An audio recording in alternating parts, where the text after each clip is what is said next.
Get to know the Word of God, becoming familiar with Jesus Christ, Part 5. We are now done with the history books in the Old Testament. The new section of books in the Old Testament bridges the history books and the prophets. This section is the books of poetry. They are basically about wisdom and worship.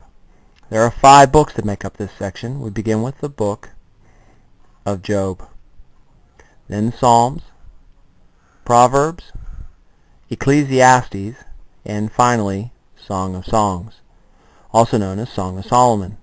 The acronym to remember here is JPES. We begin with the book of Job, widely considered one of the greatest poems in all literature.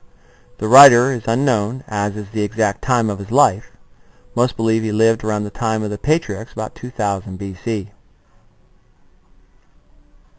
Job is a rich man in many respects. However, his life is turned upside down, losing everything and suffering greatly. The setting has 3 of Job's friends come to talk with Job, and finally, in the end, God speaks. What you learn is that God is in control of all things. Nothing is above or beyond God. He is sovereign. The question, why do the righteous suffer, if God is loving and all-powerful, is answered. The suffering in this life and the why behind the things that happen are secondary to what we are to learn from the times of adversity that we all face. This account gives the reason why God is to be worshipped. To worship God in all things is truly the lesson here. The key word, all-powerful. The next book in this section of wisdom and poetry is the book of Psalms. One thing of note, this section of books have a train of thought. Each subsequent book leads into the next book. The key word here is worship.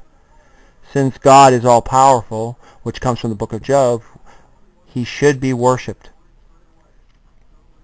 The book of Psalms is comprised and put together mainly by King David between 1000 and 970 BC.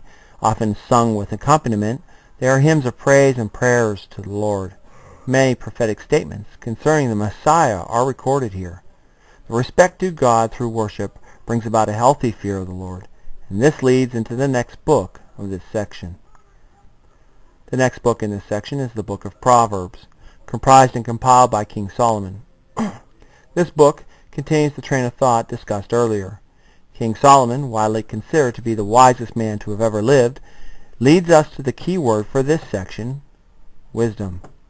The underlying theme here is true wisdom is centered in respect and reverence for God. So continuing on his father's statement that the fear of the Lord is the beginning of wisdom from Psalm 111:10. Solomon, with God's inspiration, lays out many timeless thoughts to live by. By applying the wisdom gained in your daily life, that discipline will reap blessing for you and those who heed his words. Ecclesiastes is the next book. This is the second book authored by Solomon. Written in his later years, this book takes measure of man's vain pursuit of happiness. The key word here is vanity. That life is meaningless and purposeless apart from God. One cannot know the larger plans of God in the context of all history. It is a meaningless pursuit to try to figure out the complexities of life.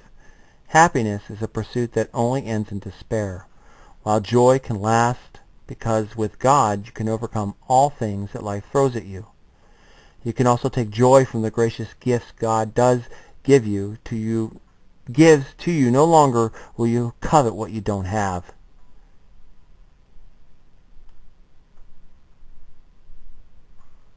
The conclusion is stated at the end of this book: fear God, serve God, and keep his commands. That is how you overcome life's emptiness. The last book of this section is the book of Song of Songs, also known as Song of Solomon.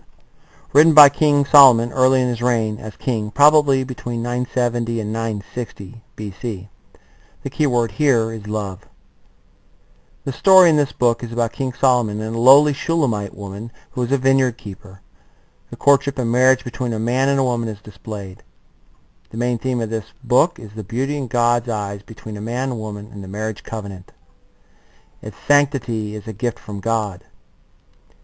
With a godly marriage, with God as the centerpiece, one can truly enjoy love and intimacy with God's blessing.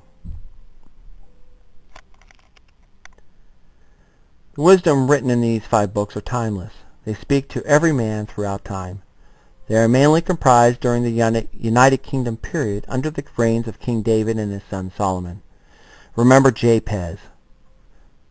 The first book in this section is Job, followed by the book written by David, namely the book of Psalms. Then the remaining books written by King Solomon, namely Proverbs, Ecclesiastes, and Song of Songs.